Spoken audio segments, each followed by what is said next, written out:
Hi there, this is Dee Dee Wills from Mrs. Wills Kindergarten, and I heard from Ashley that you're having a PD day today. Well, I kind of know how you feel. I've sat through a lot of PDs and a lot of mixed emotions, but one of the ones that I typically feel is a bit overwhelmed, a little bit stressed because I think about the millions of things that I need to accomplish, and sometimes sitting and listening to PD only makes the stress go up a little bit higher. But I also know that many of my teaching practices have come from professional development days and from professional development reading. And so it is a worthwhile, very, very important time that can be well spent.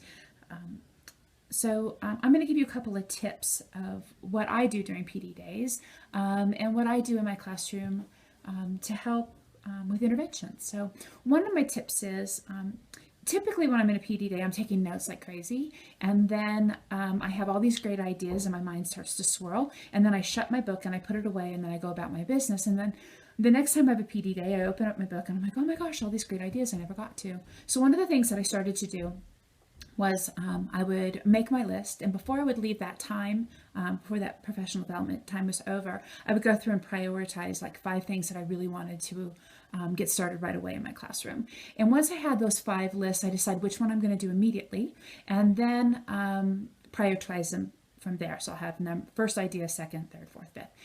And instead of leaving them in the book, because I'm telling you that book, it gets sucked into the black hole and I can never find it till the next PD day.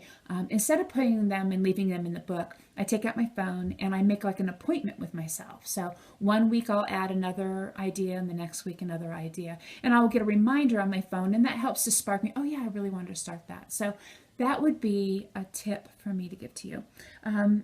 The other thing is, I heard from Ashley that one of the feelings that she said you all were having was that you were running out of intervention ideas. Like you feel like for numbers, you were implementing things and some things weren't catching, and you were looking for some new ideas.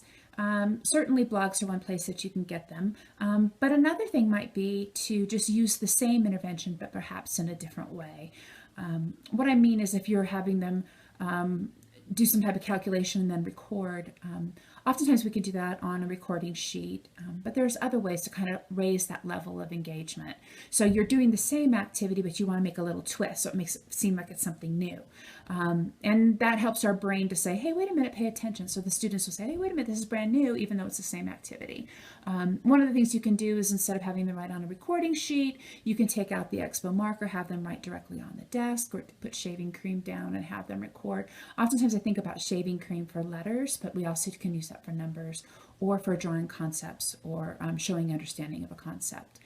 I hope that you have a fabulous PD day. I hope that you listen with an open heart and an open mind, and that you get some great ideas. If you have any questions, Ashley can give you my email, and you're very welcome to email me. I'm happy to help in any way that I can. Have a fantastic day. Bye-bye.